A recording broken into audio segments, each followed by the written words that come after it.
ever been in a bind because you were way behind and you were willing to make a deal? My name is Rhys von Kirchner, I'm a tiefling bard, and I threw down with the devil in Georgia. Melorand. I threw down with the devil in Melorand.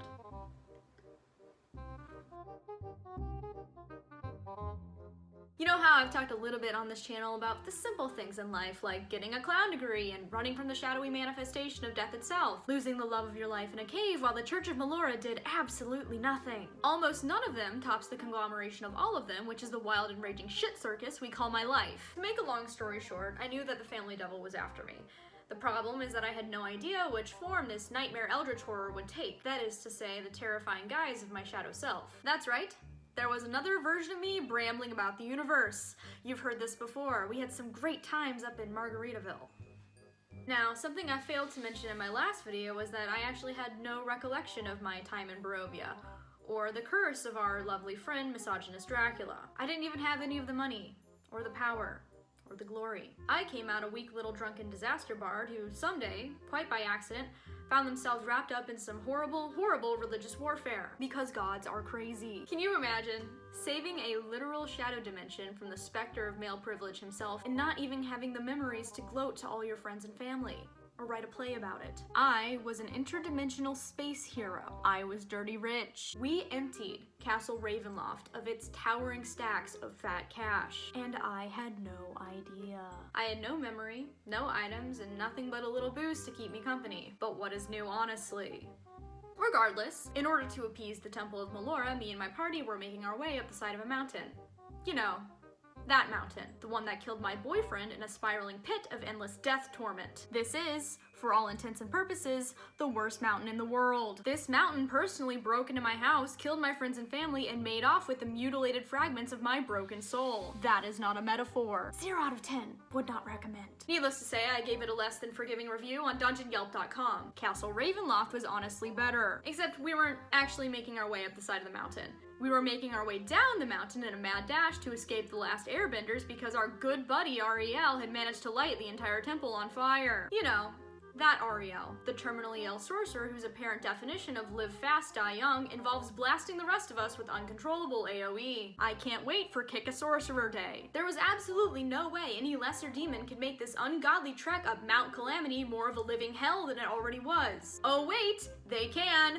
With actual hell. Now, I don't really know if you've had the privilege of looking at yourself in the mirror, but when you do, you often expect that image to, you know, stay there and not to get up and start walking around and stealing your soul and identity. So you can imagine my utmost surprise when we start seeing a shadowy figure coming up the side of the mountain. We all take cover because it's getting closer and closer to us, and even though it's snowing, so our vision is heavily obscured, we can see well enough to tell that whatever this monster is riding on is anything but fucking normal. We start to make out horns. A very big pair of horns, belonging to a giant goat made of only terror and his shadowy passenger who has the hood of his cape pulled up over his head for dramatic effect. There is absolutely no one else in the world this could possibly be. A voice comes out of the darkness. Rhys, come out, my dear. This is about the time I shat my pants. I recognized the voice considering that it was my own, and it was at this point that I realized that the family curse was not in fact some kind of hedge moss-induced childhood fever dream, and was in fact very real, and standing right in front of me, riding a giant goat and slinging all the cash that I rightfully deserve for beating Castle Ravenloft. I quickly realized that this is going to be the end of my freaking life. Looks like I too would be dying in a cave to the north of South Melorand, except I had nothing to look forward to but eternal servitude to a family devil that I could not hate any more than I already did. You can't run from this forever. I know you're here. I have nothing to do but surrender. So I come out from behind the rock that I'm cowering under and get a load of my shadow self. They pull down their hoods so I can see them better. They have horns, much larger than my own, and fangs, red skin that is spread more across their body than whatever else I've got going on. Baldric, Keezen, and Ariel appear out of the woodwork. Baldric, being the zealous champion of Saren Ray that he was, looks ready to pick a fight. But by the looks of my shadow self, I could already tell that this thing was something that we really didn't want to mess with. You have two choices. You can come with me now and this all will be over. Or you can run, but you won't get very far.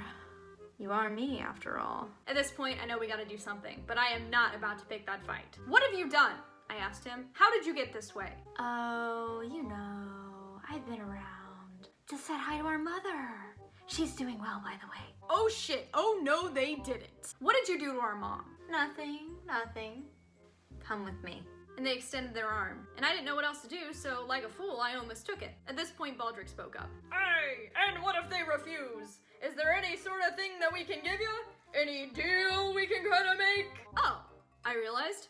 That sounded like a pretty good idea. Yeah, what do I get out of this? I suppose I could give you something to sweeten the deal. They pulled out this beautiful golden tambourine. Now I knew it was no Ophelia, nothing could ever replace her, but damn it, the devil knew me! They know I can't resist anything shiny! After all, I know you can't resist anything shiny.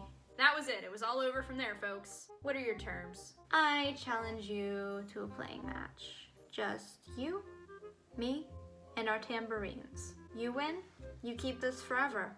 I win, you come with me now.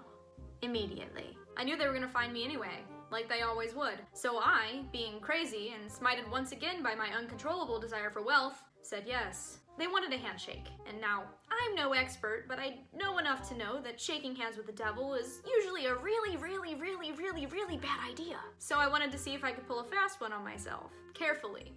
With the most delicate sleight of hand I have ever managed, I crossed my fingers behind my back. In retrospect, that was probably a more horrible idea, but me, being me, probably knew I was doing it anyway. We made contact, and this searing, fiery pain spreads down my arm. Looks like I had actually been the one to pull a fast one on myself. I had just branded myself as my own property, as if I was going to lose myself at the grocery store or your local Barnes & Kobold. So while I'm still writhing at the first taste test of my eternal agony, the match begins. And I'm still convinced that I can take this sucker on with nothing but pure spunk and my golden heart. After all, there had to be some kind of price to pay for selling out like that. We always told our mother that was something we would never, ever do. We'd find a way to get out. The match looked a little something like this.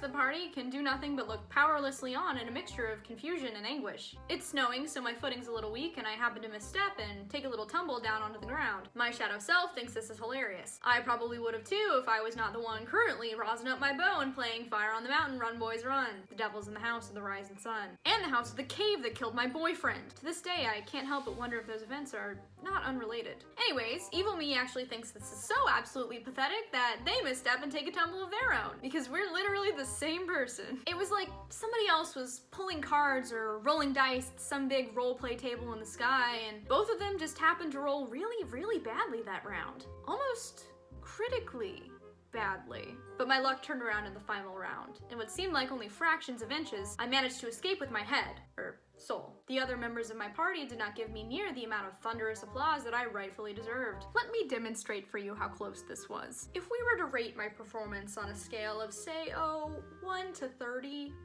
let's say, I had performed at a 26. They had gotten a 25. Because the dice gods giveth and the dice gods taketh away. And on that day, they very much did both simultaneously. Evil me throws in the towel, or fiddle, tambourine, and I collect my spoils.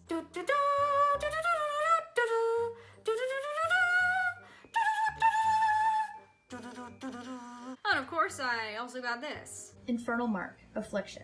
You have been branded as property. Side effects Afterlife, may include plus the 2 to inability to DC stop counting resurrect things you. when you're faced with Beacon, anxiety you or are danger. marked. Dark vision Once a up to day, your 120 master can locate no longer you, being able regardless to of hide the plane fact or that you were distance. born to the ultimate Deal. institution. The marker tells you Okay, enough!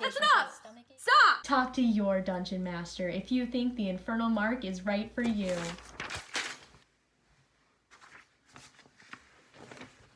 And that's it.